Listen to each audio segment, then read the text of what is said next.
예, 오늘은 사순절 5번째 주일입니다. 이제 우리 다 함께 자리에서 일어나셔서 조용히 기도하심으로 사순절 5번째 주일 공동 예배를 하나님께 드리겠습니다.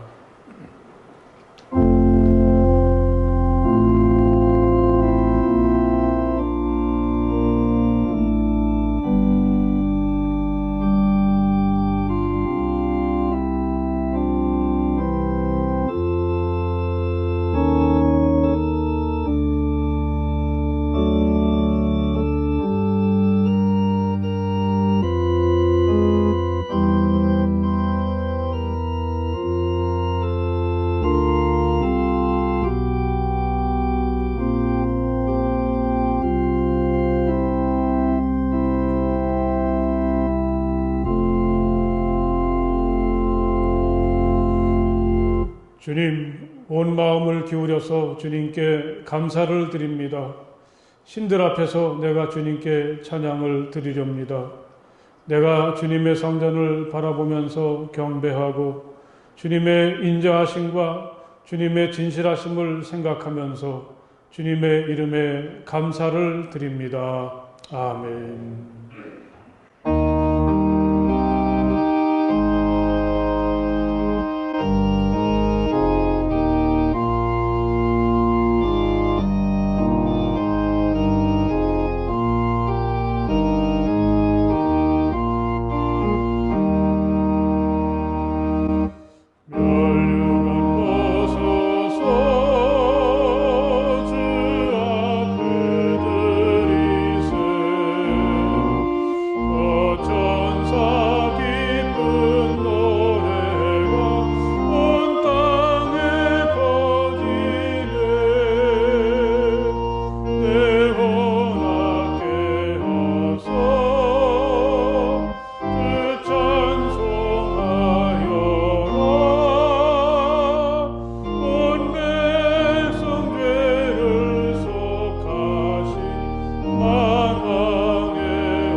이 시간 우리 다 함께 조용히 침묵하시며 마음으로 하나님께 기도 드리시겠습니다. 하나님, 제가 여기 있습니다. 사랑으로 저를 맞아주시고 제게 있는 모든 부끄러움과 허물을 용서해 주시며 저의 질병과 모든 상처들을 치유하여 주시기 원합니다. 조용히 침묵하시면서 하나님 앞에 기도하시겠습니다.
이 시간 주님께서 우리에게 주시는 평화의 말씀을 들으시기 바랍니다. 나는 평화를 너희에게 남겨준다. 나는 내 평화를 너희에게 준다. 내가 너희에게 주는 평화는 세상이 주는 것과 같지 않다. 너희는 마음에 근심하지 말고 두려워하지도 말아라. 아멘.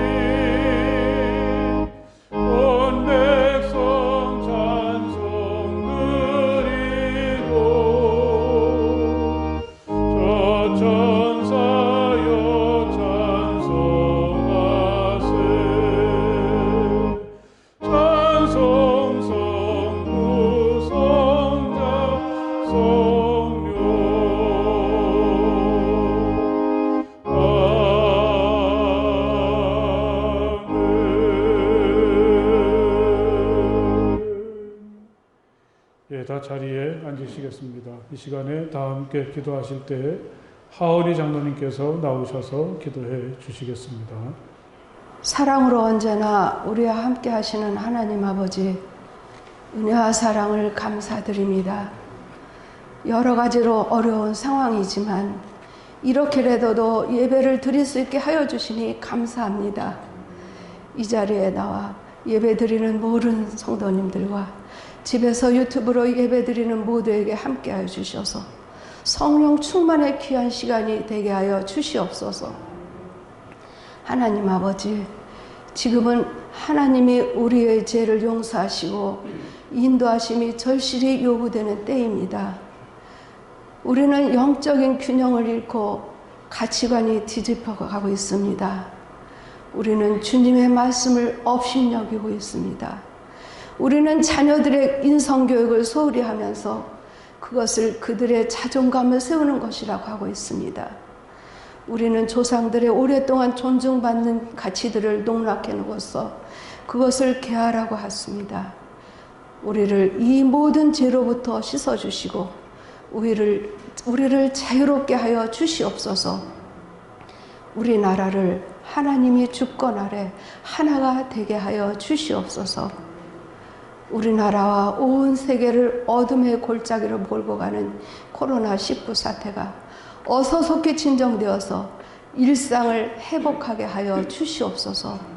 성함의 모든 교우들이 신앙의 힘으로 이 시기를 잘 극복하여 오히려 발전의 기회가 되게 하여 주시옵소서. 병중에 있는 자 주님의 권능의 팔로 안수하여 주셔서 깨끗이 치유되게 하여 주시옵소서. 사순절 사주에 접어들었습니다. 함께 모이지는 못하지만 사순절을 기억하며 삶 속에서 십자가의 사랑을 묵상하고 사랑을 실천을 행하는 우리가 되게 하여 주시옵소서. 내일부터 사순절 기도회가 오전 9시부터 저녁 8시까지 교회에서 자유롭게 있습니다. 기도를 통하여서 한마음이 되어 십자가의 예수님을 닮아가는 시간이 되게 하여 주시옵소서. 목사님과 목사님 가정에 물가에 심겨진 나무와 같게 하여 주시옵시고 이 시간 말씀을 증거하실 때 목사님의 입술을 주장하여 주셔서 진리의 말씀으로 우리를 새롭게 하여 주시옵소서. 이 모든 간구 우리 주 예수님의 이름으로 기도드려옵나이다. 오늘 하나님의 말씀은 요한복음서 11장의 말씀이 되겠습니다. 요한복음서 11장 17절에서 27절까지의 말씀을 다 찾으시기 바랍니다.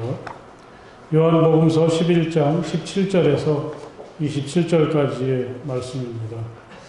이 말씀 이제 제가 봉독하겠습니다. 예수께서 가서 보시니 나사로가 무덤 속에 있은 지가 벌써 나흘이나 되었다. 베다니는 예루살렘에서 오리가 조금 넘는 가까운 곳인데 많은 유대 사람이 그 오라버니의 일로 마르다와 마리아를 위로하러 와 있었다. 마르다는 예수께서 오신다는 말을 듣고서 맞으러 나가고 마리아는 집에 앉아 있었다. 마르다가 예수께 말하였다. 주님이 여기에 계셨더라면 내 오라버니가 죽지 아니하였을 것입니다. 그러나 이제라도 나는 주님께서 하나님께 구하시는 것은 무엇이나 하나님께서 다 이루어 주실 줄 압니다.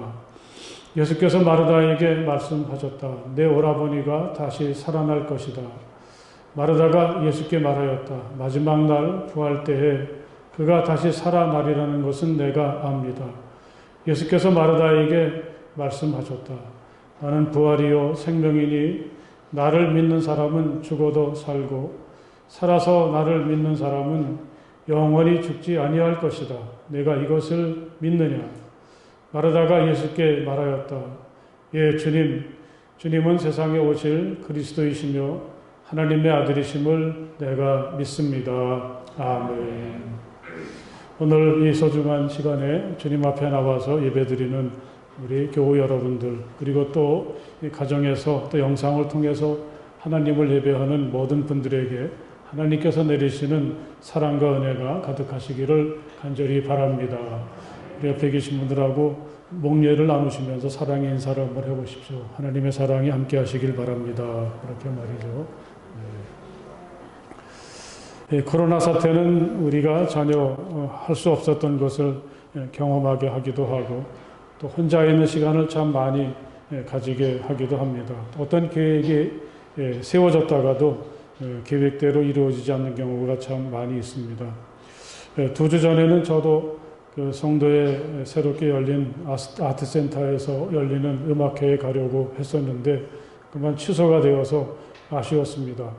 그런데 음악을 즐기지 못하는 우리도 아쉽지만 연주가들도 같은 마음인 것 같습니다. 며칠 전엔 미국의 필라델피아 오케스트라가 연주하는 실황을 유튜브로 접할 수가 있었습니다.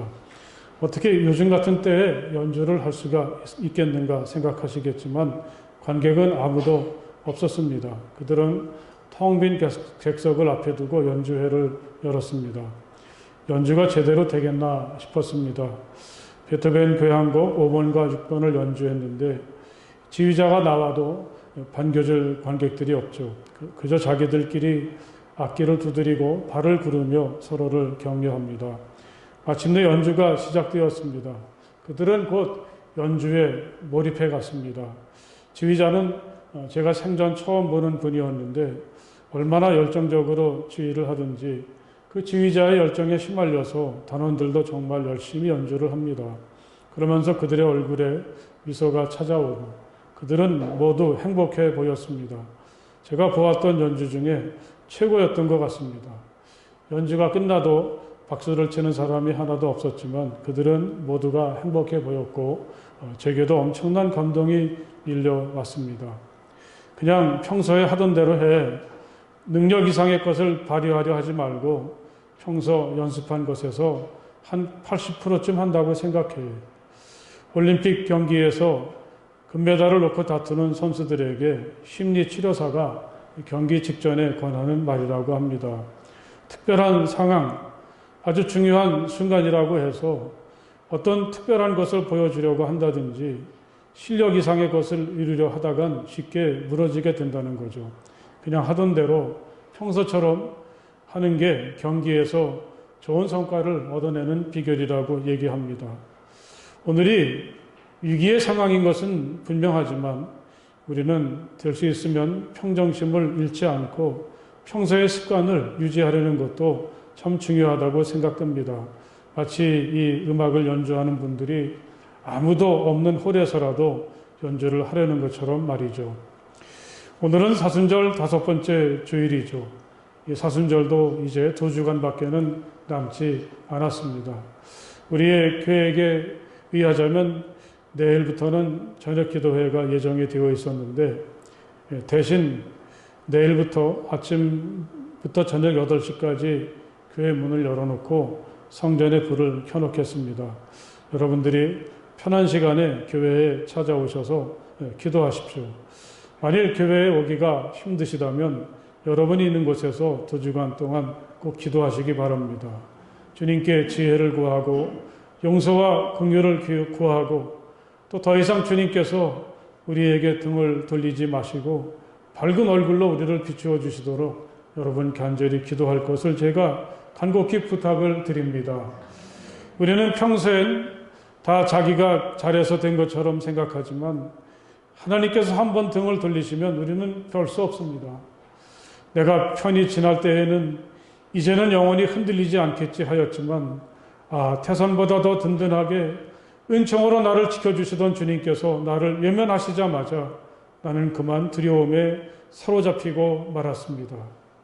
옛 신앙인의 이 고백이 잘 들어맞는 오늘이 아닙니까? 추락하는 건 다 날개가 있다고 하죠. 자기 힘으로 날아오를 수 있다는 생각이 우리를 무너지게 합니다. 주님이 등을 돌리시면 우리는 아무것도 할 수 없는데 말입니다. 그러다가도 마음을 고쳐먹어서 주님을 바라보면 주님은 다시 우리에게 은혜를 베푸시고 슬픔을 기쁨으로 바꾸어 주십니다. 주님께서는 내 통곡을 기쁨의 춤으로 바꾸어 주셨습니다. 나에게서 슬픔의 상복을 벗기시고 기쁨의 나들이 옷을 갈아입히셨기에 내 영혼이 잠잠할 수 없어서 주님을 찬양하렵니다. 그의 고백은 이렇게 바뀌게 됩니다. 앞으로 부활절에 이르는 날까지 2주간 동안 우리는 어디서든지 함께 기도해야 하겠습니다.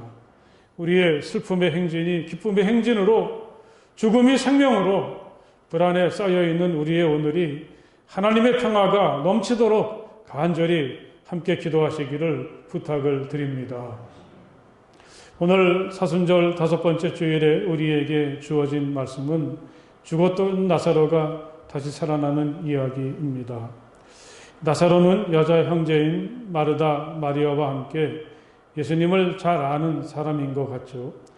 그의 누이들은 그를 가리켜서 예수님에게 주님께서 사랑하시는 사람이라고 했고 예수님도 나사로를 가리키면서 제자들에게 우리 친구 나사로라고 말씀하신 걸 보면 나사로는 예수님뿐 아니라 제자들과도 보통 사이가 아닌 것 같습니다.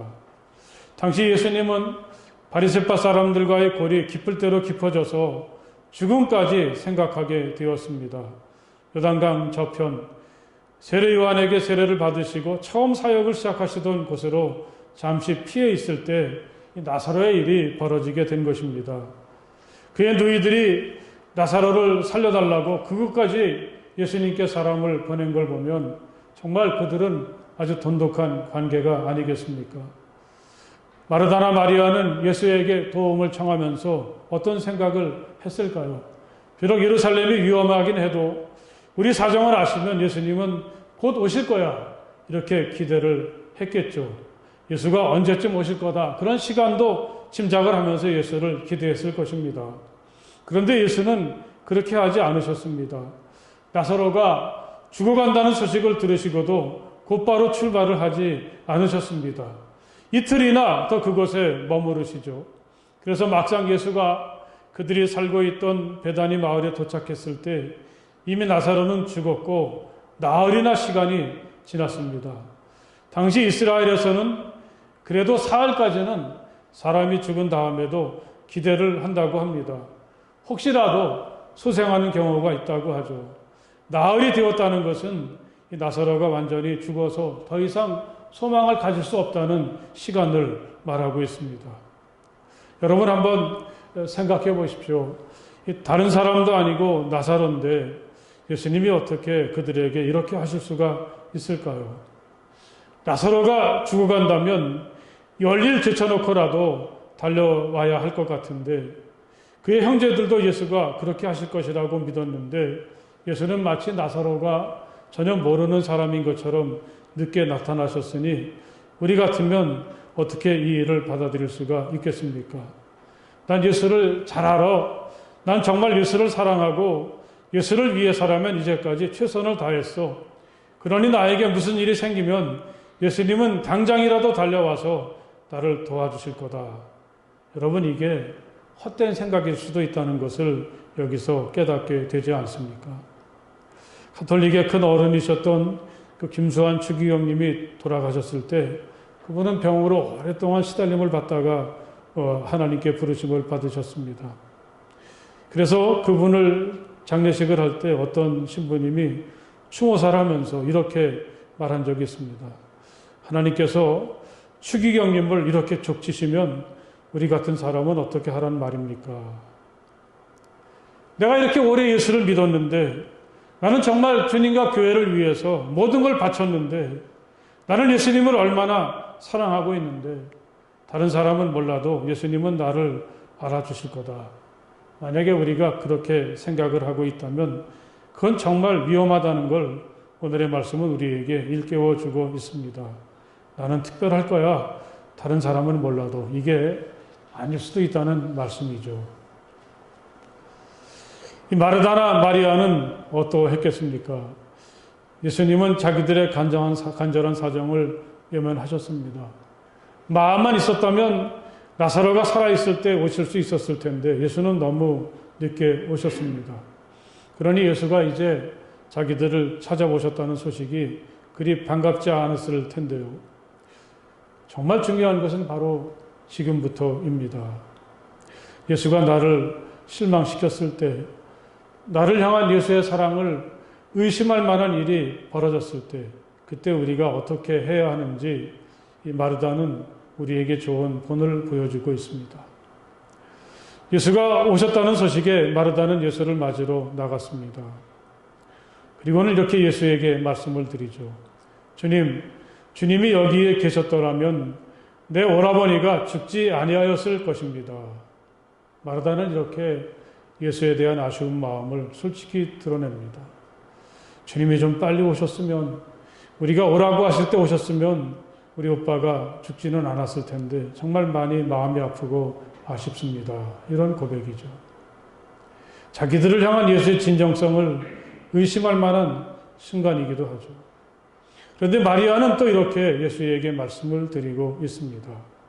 그러나 이제라도 나는 주님께서 하나님께 구하시는 것은 무엇이나 하나님께서 다 이루어 주실 줄 압니다. 여러분, 이게 무슨 말입니까? 적어도 마리아의 마음속에는 실망하는 마음은 있었지만 예수에 대한 신뢰는 변함이 없습니다. 비록 예수가 그들을 실망시키고 아쉬운 마음이 있지만 난 여전히 당신을 신뢰합니다. 당신은 하나님께서 우리에게 보내주신 바로 그분이고 우리를 정말 사랑하고 계시다는 것을 우리는 압니다. 마르다는 이렇게 예수님을 향한 흔들릴 수 없는 믿음과 신뢰를 고백하고 있습니다. 사랑하는 여러분, 우리의 믿음이 여기까지 이룰 수 있기를 저는 간절히 바랍니다. 좀 실망이 된다고 해서, 의심이 생겼다고 해서 우리가 끝내려면 아무 때라도 끝낼 수가 있지 않겠습니까? 그런 마음이 들 때 오히려 마르다처럼 한 걸음 더 가깝게 예수에게 다가가는 거죠. 더 깊이 고개를 숙이고 더 깊은 사랑으로, 더 깊은 신뢰로 주님을 바라보면서 믿음을 고백하는 것입니다.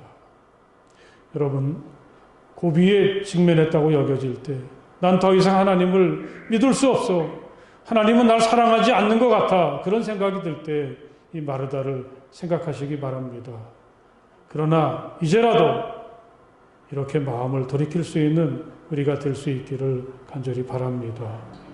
이렇게 우리가 직면한 한계를 믿음으로 넘어서려고 할 때, 의심과 실망과 아쉬움이 가득한 가운데서도 이 믿음의 끈을 끝게 붙잡으려고 할 때 비로소 진짜 예수님께서 정말 의도하시던 것이 드러날 수가 있게 됩니다. 이 병은 죽을 병이 아니라 오히려 하나님 영광이 드러날 병이다. 나사렛의 소식을 들었을 때 처음부터 예수님은 이렇게 말씀하셨습니다. 다시 말하자면 처음부터 예수님께는 계획이 다 있었던 거죠. 요즘 그런 말이 참 유행하는 것 같은데요. 나사로의 죽음으로 모든 게 끝나버린 것 같았지만 바로 거기서부터 예수의 시간, 예수의 참된 모습이 드러나게 됩니다. 내 오라버니가 다시 살아날 것이다. 주님은 마르다에게 말씀을 하셨습니다. 그러자 마르다는 이렇게 대답을 하죠. 마지막 날 부활 때에 그가 다시 살아나리라는 것은 내가 압니다. 이건 단지 마르다만의 생각이 아니라 대부분 이스라엘 사람들이 이렇게 믿었습니다. 최후의 부활 말이죠. 그래서 예수님은 다시 그녀에게 말씀하셨습니다. 나는 부활이요 생명이니 나를 믿는 사람은 죽어도 살고 살아서 나를 믿는 사람은 영원히 죽지 아니할 것이다. 내가 이것을 믿느냐? 이렇게 말씀하셨습니다. 마르다는 아마 예수님이 무슨 말씀을 하시나 좀 이상하다 그런 생각을 했을 것 같습니다. 그녀는 지금 예수님이 부활을 말씀하시니까 그 막연한 부활을 생각하고 있습니다. 누구나 다 믿기는 하지만 마지막 때에 있을 그때가 언제인지 아무도 말하기 힘든 부활하겠지. 단지 이렇게밖에는 생각할 수 없는 지금 나의 현실에는 아무런 영향도 끼칠 수 없는 막연하고 맥 빠진 부활이라고 할까요? 그런데 예수님은 놀랍게도 그것과는 다른 부활을 말씀하고 계십니다. 놀랍게도 예수님은 부활을 자신과 연결시키셨습니다. 나는 부활이다, 생명이다 이렇게 말씀이죠. 예수가 나는 이렇게 말씀을 시작하실 때 이거는 괜히 하시는 말씀이 아닙니다. 믿어도 좋고 그렇지 않으면 할 수 없고 이게 아닙니다. 반드시 믿어야만 하는, 믿지 않으면 안 되는 그런 말씀이죠. 이 대목에는 이런 예수의 강력한 의지가 담겨 있습니다. 또 여기에는 또한 바로 지금을 강조하는 뜻이 강하게 담겨 있습니다. 나는 바로 지금 사람들을 살리고 진정한 생명으로 초대한다. 나를 믿는 사람에겐 부활의 신비한 삶이 바로 지금부터 시작된다. 예수는 이렇게 말씀하고 계십니다. 그동안 마르다나 유대인들이 부활에 대해서 알고 있었던 것, 죽으면 언젠가 때가 되면 다시 살아나겠지. 아마 그럴 걸, 이러한 막연하고 맥빠진 부활이 이제까지 부활에 대한 생각이었습니다.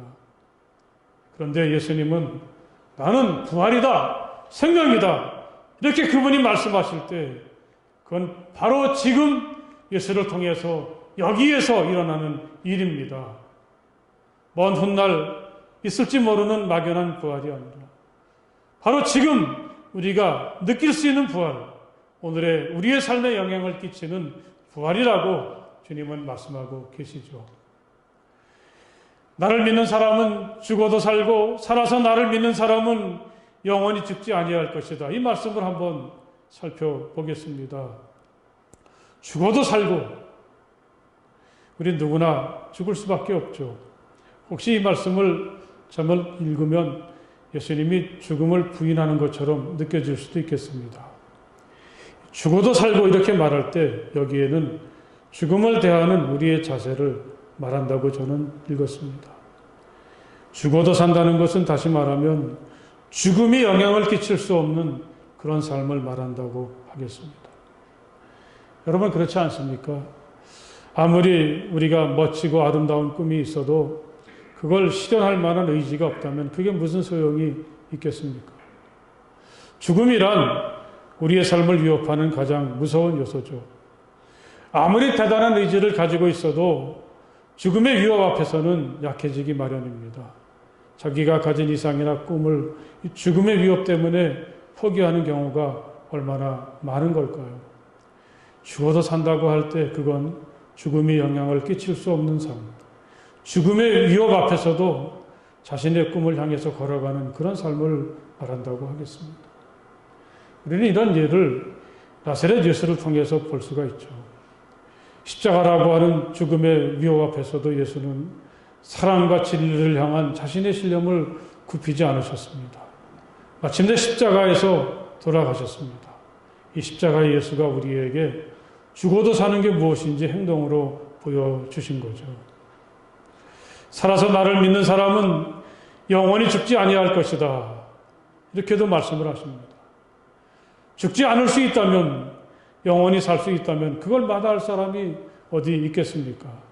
죽음은 누구에게나 피할 수 없는 운명이죠. 마르다처럼 그 당시에 이 예수님의 말씀을 믿었던 모든 그리스도인들도 죽음을 피할 수는 없었습니다. 그렇다면 영원히 죽지 않는다는 것은 뭘 말하겠습니까? 우린 이제까지 하나님 나라 혹은 영원한 생명을 죽음 다음에 이어지는 세상으로만 여겼습니다. 그런데 예수님께서 영원히 죽지 않는다고 말씀하실 때 그것은 결국 지금 여기서 우리가 죽었을 때야만 느낄 수 있다고 생각을 했던 죽음 저편에서 다가오는 하나님 나라와 영생을 지금 여기서 누리고 살아갈 수가 있게 된다. 그걸 주님은 말씀하십니다. 사랑하는 여러분, 이런 삶으로 우리를 초대하시는 분이 스스로가 부활이 되시고 생명이신 나사렛 예수이심을 굳게 믿으시기 바랍니다.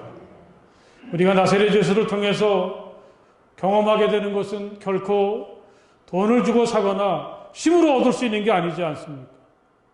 나사렛 예수가 우리에게 주시는 것은 이런 것들과 비교가 되지 않습니다. 그분이 주시는 기쁨이나 평화, 우리 내면을 하나님의 사랑으로 채우는 놀랍고 신비한 경험은 다른 어떤 것을 통해서도 얻을 수가 없지 않습니까? 영원히 죽지 않는다는 것은 바로 이런 것을 말한다고 하겠습니다. 바로 지금 그리고 여기서 내가 예수를 통해서 경험하게 되는 하나님을 말한다고 하겠습니다. 내가 어떤 자리에 어떤 모습으로 살게 되든지 우리는 예수님을 통해서 하나님의 사랑과 은혜 안에 살아가는 영원한 삶을 이미 살고 있습니다. 아직은 안전하진 않아도 우린 믿음을 통해서 앞으로 누릴 수 있는 영원한 삶을 지금 여기서 미리 맛보며 그 나라가 완전히 이루어지기를 희망하며 살아가고 있는 사람들이라는 것을 여러분 마음속에 새기시기를 간절히 바랍니다. 말씀의 마지막 부분을 보면 나사로가 정말 주님이 말씀하셨던 것처럼 살아나게 되죠. 죽은 지 나흘이나 지났지만 예수는 그의 무덤에 돌을 치우게 하신 다음에 나사로야 나오너라 큰 소리로 외치셨고 나사로는 살아나게 되었습니다. 여러분, 이 나사로가 다시 살아났다는 것, 이게 말하는 것이 무엇이겠습니까?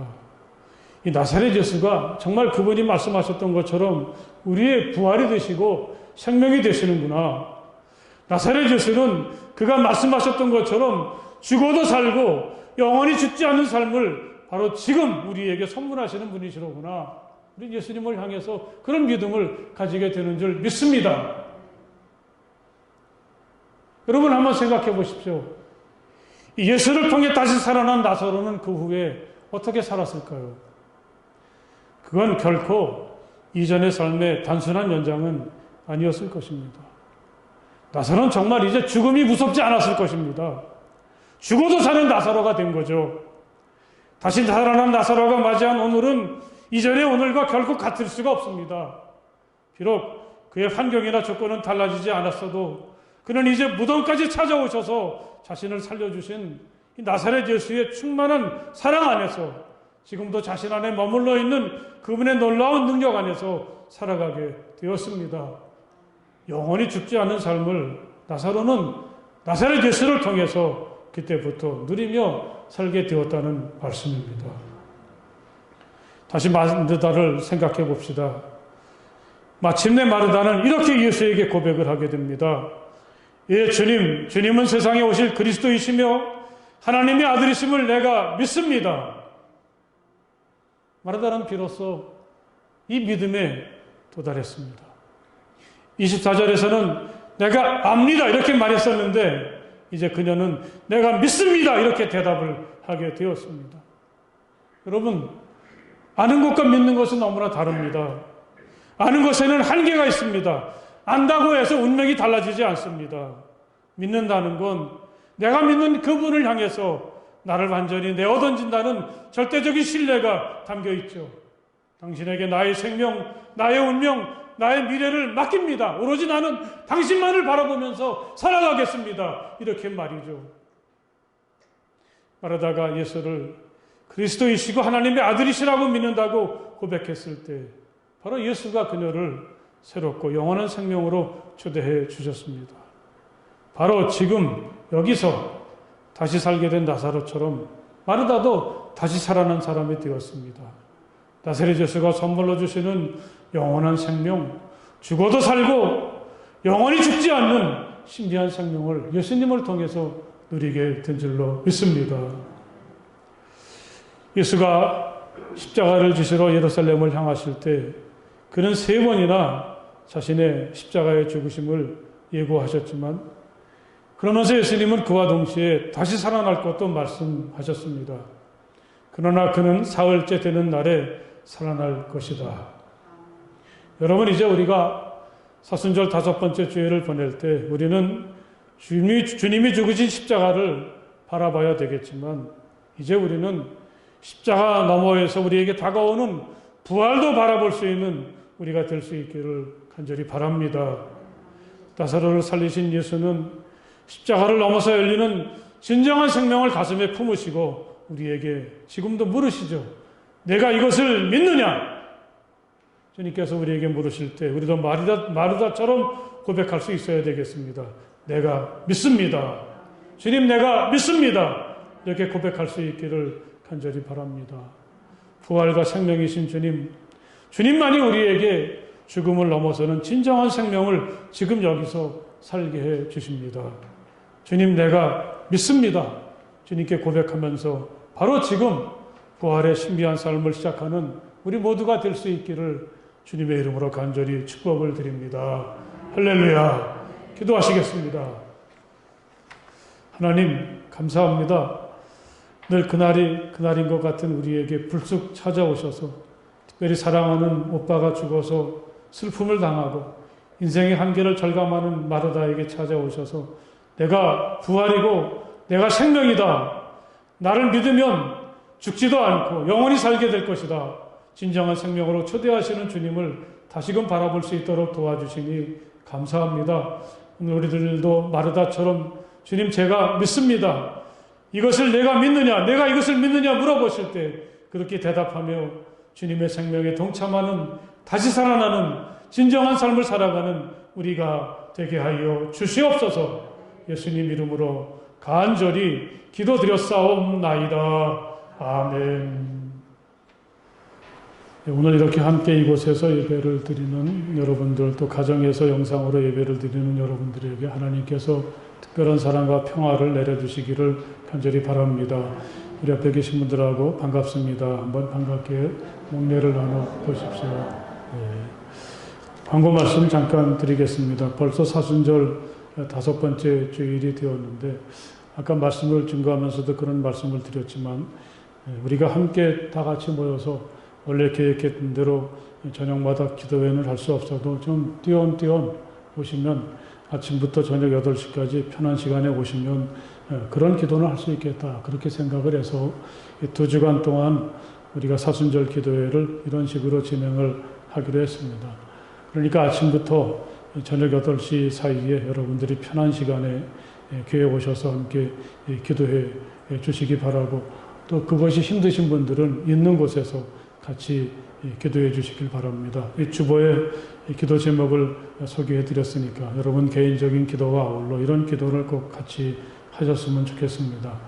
또 이제 내일 오실 때 교회의 기도에 대한 안내문과 또 묵상의 말씀들, 또 기도할 내용들을 이렇게 한 주간에 한 장씩 요약을 해서 여러분들의 기도를 도와드리도록 준비해 둘 테니까 꼭 그걸 가지셔서 말씀도 묵상하시고 기도하는 시간을 가지시기를 바라겠습니다. 또 기도하실 때에는 마스크 꼭 쓰시고 손 세척하시고 또 좀 거리를 띄워 앉으셔서 그렇게 기도하셔서 이 모든 재앙과 같은 현실이 물러가고 또 하나님께서 주시는 평화와 축복이 넘치는 시간이 될 수 있도록 함께 기도해 주실 것을 부탁을 드리겠습니다. 이 당분간 우리가 계속해서 이런 상태로 지속이 되어야 할 것 같습니다. 그래서 다음 주에도 9시 공동 예배만 드리고 영상으로 가정에서 예배를 11시 이후에 한 1시쯤 드릴 수 있도록 그렇게 준비를 하겠습니다. 4월 2번째 주일이 부활절인데 그날은 어떻게 해서라도 우리가 9시, 11시 예배는 드릴 수 있도록 기도하고 또 여러 가지 방법을 간구하도록 하겠습니다. 또 영상 예배도 준비해서 도저히 오시지 못하는 분들은 그렇게 드릴 수 있도록 할 텐데 정말 이 어둠의 시기에 우리가 은혜스럽고 우리 모두가 살아나는 부활절이 될 수 있도록 여러분 함께 기도해 주시고 준비해 주실 것을 부탁을 드리겠습니다. 지난 주간에 우리 박은영 전도사님 부친상을 당하셔서 장례를 치루었습니다. 많이 아프시고 슬플 텐데 여러분 많이 위로해 주시고 격려해 주실 것을 부탁을 드리겠습니다. 이제 우리 다 함께 자리에서 일어나셔서 주기도문 찬송 함께 찬송하시겠습니다.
이제는 우리 주 예수 그리스도의 그 크신 은혜와 우리 아버지 하나님의 그 넓고 무한하신 사랑하심과 성령님의 감화하시고 교통하심이 이 귀하고 거룩한 시간 온 마음을 다해서 우리 주님을 찬양하고 예배하는 모든 주님의 자녀들 가운데 영원토록 함께하여 주시기를 간절히 축원하옵나이다.